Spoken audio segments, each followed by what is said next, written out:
राधे राधे। आइए श्रवण करते हैं। द्रौपदी ने जब आर्त स्वर से भगवान को पुकारा तब वो प्रकट हो गए। जिस समय एक वस्त्रा देवी द्रौपदी कौरवों के दरबार में केश पकड़कर लाई जाती है, दुर्योधन उसके वस्त्र हरण के लिए अमित बलशाली दुशासन को आज्ञा देता है।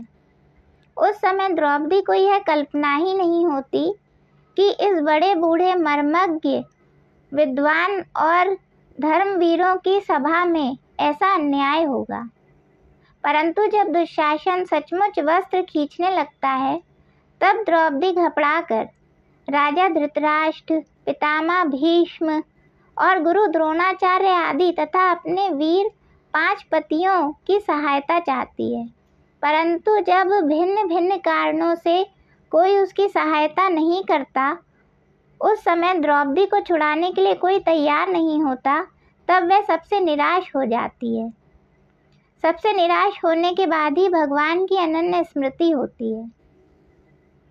दुशासन बड़े जोर से साड़ी खींचता है।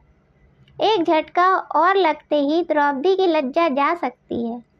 द्रौपदी की उस समय की दीन अवस्था हम लोगों की कल्पना में भी नहीं पूरी आ सकती है।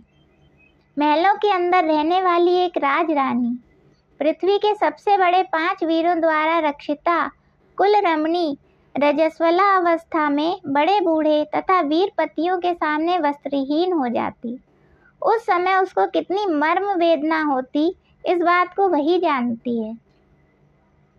द्रौपदी ने निराश होकर जब भगवान को पुकारा, भगवान का स्मरण किया और वह व्याकुल होकर पुकार उठी कि गोविंद द्वारिका वासिन कृष्ण गोपी जन प्रिय कौरवई परिभूताम माम किम न जानासि केशव। हे नाथ, हे रमानाथ, ब्रजनाथार्ति नाशन कौरवार्णव मग्नाम माम उद्धरस्व जनार्दन। कृष्ण कृष्ण महायोगिन विश्वात्मन विश्वभावन प्रपन्नाम पाहि गोविंद कुरु मध्येव सीदतीम। हे द्वारकावासी गोविंद, हे गोपीजन प्रिय कृष्ण, क्या मुझ कौरवों से घिरी हुई को आप नहीं जानते? हे नाथ, रमानाथ, ब्रजनाथ, दुखनाशक जनार्दन, मुझ कौरव रूपी समुद्र में डूबी हुई का उद्धार करिए। हे विश्वात्मा विश्वभावन कृष्ण, हे महायोगी कृष्ण, कौरवों के बीच में हताश होकर आपकी शरण में आने वाली मुझको आप बचाइए।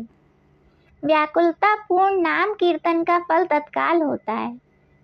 जब सबकी आशा छोड़कर केवल मात्र परमात्मा पर भरोसा कर उसे एक मन से कोई पुकारता है, तब वह करुणा सिंधु भगवान एक क्षण भी निश्चिंत और स्थिर नहीं रह सकते। उसे भक्त की काम के लिए दौड़ना ही पड़ता है।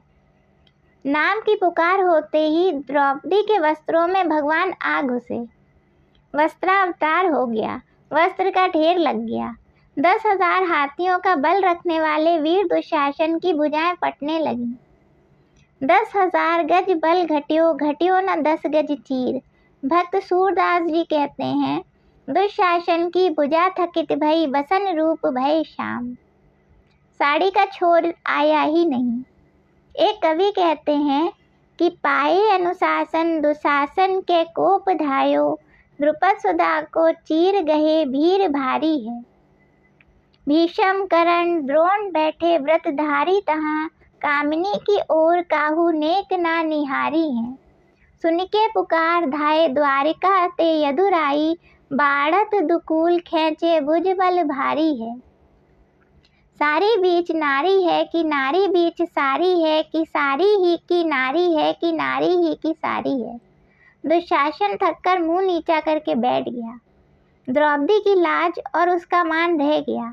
भगवान नाम कीर्तन का फल प्रत्यक्ष हो गया। बोलिए भगवान के पावन नाम की जय।